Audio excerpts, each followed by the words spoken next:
السلام علیکم ورحمۃ اللہ وبرکاتہ۔ سامعین، ہم جس دور سے گزر رہے ہیں اس میں کچھ لوگ ایسے ہیں جو کہتے ہیں کہ جو ہمارے ساتھ ہے وہ مسلمان ہے، جو ہمارے عقیدے کو مانے وہی مسلمان ہے، جو ہماری باتوں کو بلا چوں و چرا مانے وہی مسلمان ہے، اور جو ہماری باتوں کا انکار کرے وہ اسلام کا دشمن ہے۔ انہی مدعوں میں سے ایک مدعا حضرت یزید کا ہے۔ ان پر لعنت بھیجو گے تو سچے مسلمان، اگر نہیں بھیجو گے تو کافر یا منافق سمجھے جاؤ گے۔ ان کو برا کہو گے تو ایمان والے کہلاؤ گے، اگر ان کو نہ کہو گے تو بے ایمان کہلاؤ گے۔ ان مٹھی بھر سر پھروں کے نزدیک کلمہ، نماز، روزہ، حج، زکوٰۃ کا کوئی معیار نہیں ہے۔ بس جب محرم آئے تو ان کا ساتھ دو، ورنہ پھر کفر کا فتویٰ لینے تیار ہو جاؤ۔ ان نادانوں کو کون سمجھائے کہ امام ذہبی کیا کہتے ہیں؟ امام ذہبی رحمہ اللہ کہتے ہیں، یزید قسطنطنیہ پر حملہ کرنے والے لشکر کے امیر تھے، جس میں ابو ایوب انصاری رضی اللہ تعالی عنہ جیسے صحابی شامل تھے۔ ان کے والد امیر معاویہ رضی اللہ تعالی عنہ نے انہیں اپنا ولی عہد بنایا تھا، اور اپنے والد کی وفات کے بعد 30 سال کی عمر میں 60 ہجری میں حکومت ہاتھ میں لی، اور تقریباً 40 سال کی عمر تک حکومت کی۔ ان نادانوں کو کون سمجھائے کہ یزید ایسے لوگوں میں سے ہے جنہیں نہ تو ہم برا کہتے ہیں اور نہ ہی ان سے محبت کرتے ہیں۔ اس طرح کے کئی خلیفہ اموی اور عباسی دور حکومت میں پائے گئے ہیں، اور اسی طرح ارد گرد کے بادشاہ بھی، بلکہ کچھ تو ایسے بھی تھے جو یزید سے بھی بدتر لوگ تھے۔ ان کی شان اس لیے ہوگی کہ یہ نبی صلی اللہ علیہ وسلم کی وفات سے صرف 49 برس بعد حکمران بنے، جو کہ زمانہ نبی سے بہت قریب کا زمانہ ہے، اور صحابہ کرام بھی اس دور میں موجود تھے، جیسے حضرت عبداللہ بن عمر رضی اللہ تعالیٰ عنہ، جو کہ ان سے اور ان کے باپ دادا سے بھی زیادہ اس معاملے کے مستحق تھے۔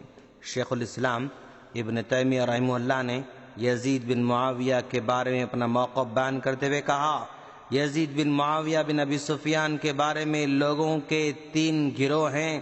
ایک تو حد سے بڑا ہوا گروہ ہے، اور دوسرا بہت ہی نیچے گرا ہوا طبقہ ہے، اور ایک گروہ درمیان کا ہے۔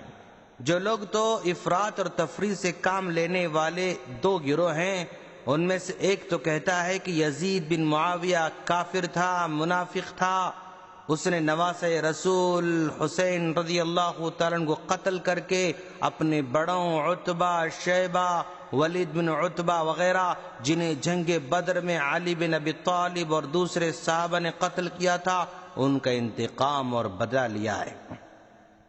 تو دوسری طرف تو اس طرح کی باتیں رافضیوں اور شیعہ کی ہیں۔ یہ وہ لوگ ہیں جو ابو بکر و عمر اور عثمان رضی اللہ تعالی عنہم کو بھی کافر کہتے ہیں، تو ان کے ہاں یزید کو کافر قرار دینا تو اس سے بھی بہت زیادہ آسان کام ہے دوستو۔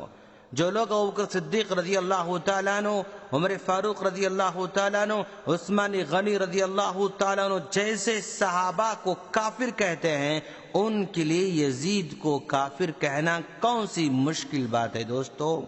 اور اس کے مقابلے میں دوسرا گروہ وہ خیال کرتا ہے کہ وہ نیک اور صالح شخص، عادل حکمران تھا، اور وہ ان صحابہ کرام میں سے تھا جو نبی صلی اللہ علیہ وسلم کے دور میں پیدا ہوئے، اور اسے اپنے ہاتھوں سے اٹھایا اور نبی نے اس کے لیے برکت کی دعا فرمائی۔ کچھ لوگ اس طرح کہتے ہیں، تو یہ بھی غلط ہے دوستو۔ تو یہ دونوں گروہ، ان کی باتیں صحیح نہیں ہیں۔ جسے تھوڑی سی بھی عقل ہوگی نا، وہ تھوڑا بہت تاریخ کو جانتا ہوگا، وہ اسے باطل ہی کہے گا۔ تو اس لیے معروف اہل علم جو کہ سنت پر عمل کرنے والے ہیں، کسی سے بھی قول مروی نہیں ہے، اور نہ ہی کسی کی طرف منسوب کیا جا سکتا ہے، اور اسی طرح عقل و شعور رکھنے والوں کی طرف سے قول منسوب نہیں دوستو۔ تیسرا گروہ وہ یہ، یزید مسلمان حکمرانوں میں سے ایک حکمران تھا، اس کی برائیاں بھی ہیں، اچھائیاں بھی ہیں، اور ان کی ولادت بھی حضرت عثمان غنی رضی اللہ تعالیٰ عنہ کی خلافت میں ہوئی۔ وہ کافر نہیں تھا، لیکن اسباب کی بنا پر حضرت حسین رضی اللہ تعالیٰ عنہ کے ساتھ جو کچھ ہوا اور وہ شہید ہوئے، اس نے اہل حرہ کے ساتھ جو سلوک کیا، اور وہ نہ تو صحابی تھا نہ ہی اللہ تعالیٰ کو ولی تھا۔ یہ قول عام اہل علم اور عقل اہل سنت والجماعت کا ہے۔ دوستو، لوگ تینوں فرقوں میں بٹے ہوئے ہیں۔ ایک گروہ تو ان پر لعنت کرتا ہے، دوسرا گروہ تو محبت میں انتہا کرتا ہے، اور تیسرا گروہ نہ ان سے محبت نہ ان پر لعنت۔ یہی صحیح طریقہ ہے دوستو۔ امام احمد بن حنبل کے بیٹے صالح بن احمد کہتے ہیں کہ میں نے اپنے والد سے کہا، کچھ لوگ تو یہ کہتے ہیں کہ ہم یزید سے محبت کرتے ہیں۔ تو انہوں نے جواب دیا، بیٹے کیا یزید کسی سے بھی جو اللہ تعالیٰ اور یوم آخرت پر ایمان لایا ہو ان سے محبت کرتا ہے؟ تو بیٹے نے کہا، پھر آپ اس پر لعنت کیوں نہیں بھیجتے؟ تو انہوں نے کہا، بیٹے کیا تو نے اپنے باپ کو کسی پر لعنت بھیجتے ہوئے دیکھا ہے؟ تو گویا امام احمد بن حنبل نہ انتہائی محبت کرتے ہیں نہ ہی ان پر لعن طعن کرتے ہیں۔ اور ابن تیمیہ رحمۃ اللہ علیہ سے یزید بن معاویہ کے بارے میں سوال کیا گیا تو انہوں نے کہا، ہم نہ تو اس میں کمی کرتے ہیں نہ ہی زیادتی کرتے ہیں۔ یہی صحیح طریقہ ہے دوستو۔ اور سب سے بڑی غور کرنے والی بات یہ ہے، کل قیامت کے دن ہم سے یہ نہیں پوچھا جائے گا کہ یزید کیسا تھا، کیا وہ برا تھا، کیا وہ نیک تھا، جو انہوں نے کیا اس کا بدلہ ان کو ملنے والا ہے۔ دوستو، ہم کو تو اپنے بارے میں سوال کیا جائے گا نا، کیا کیا عمل کیا، لہذا ہمیں ہمیشہ اپنے عمل کے بارے میں فکر کرنا ہوگا، اپنے سوالات کی تیاری کرنا ہوگا۔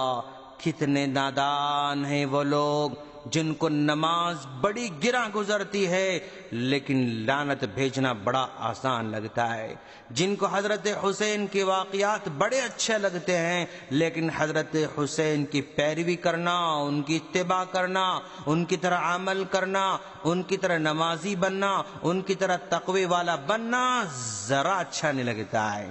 حضرت حسین رضی اللہ تعالیٰ عنہ کی پیاس کا تذکرہ کرتے ہیں، خود میٹھے میٹھے ٹھنڈے ٹھنڈے شربت پیتے ہیں۔ حضرت حسین رضی اللہ تعالیٰ عنہ کی بھوک کا تذکرہ کرتے ہیں لیکن خود میٹھے میٹھے روٹ کھاتے ہیں۔ کیا یہی محبت ہے دوستو؟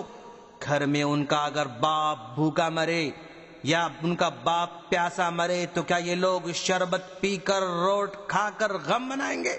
کتنے عجیب لوگ ہیں یار، نانا کی وفات پر جشن مناتے ہیں، نواسے کی وفات پر غم مناتے ہیں۔ یہ ان کو نانا کی پیروی کرنا ہے نہ ان کو نواسی کی پیروی کرنا ہے، بس تہوار منا کر کھانے پینے کا انتظام کرنا ہے۔ کون سمجھائے ان نادانوں کو کہ اور بھی شہادتیں ہیں جن کو بھلا رکھا ہے۔ اسلام کی خاطر اس امت کی پہلی خاتون حضرت سمیہ رضی اللہ تعالیٰ عنہ کی شہادت پر ماتم کیوں نہ آئیں؟ نبی کے پیارے چچا حضرت حمزہ رضی اللہ تعالیٰ عنہ کی شہادت پر ماتم کیوں نہ آئیں؟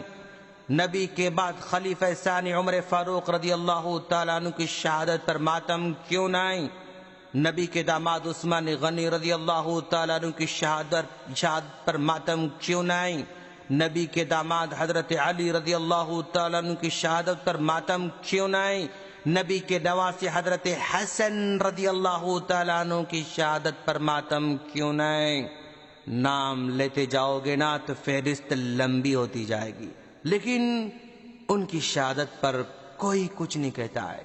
خیر، ان بھولے بھالے مسلمانوں کو اللہ ہدایت نصیب فرمائے، ان کو حق بات کہنے والا بنائے، لعن طعن کرنے کے بجائے اپنی فکر آخرت کی کرنے والا بنائے، اپنے نماز کے بارے میں سوچنے والا بنائے، ناچنے گانے کے بجائے، ڈھول تاشے کے بجائے، شربت اور روٹ کے بجائے اسلام کو سیکھنے، دین کو سیکھنے، ارکان ایمان کو سیکھنے، ارکان اسلام کو سیکھنے، ماں باپ کی اطاعت کو سیکھنے اور حقوق اللہ کو سیکھنے، بندوں کے حقوق کو سیکھنے، اپنی بیوی کے حقوق کو سیکھنے، اپنے بچوں کے حقوق کو سیکھنے اور ان پر عمل کرنے کی توفیق عطا فرمائے.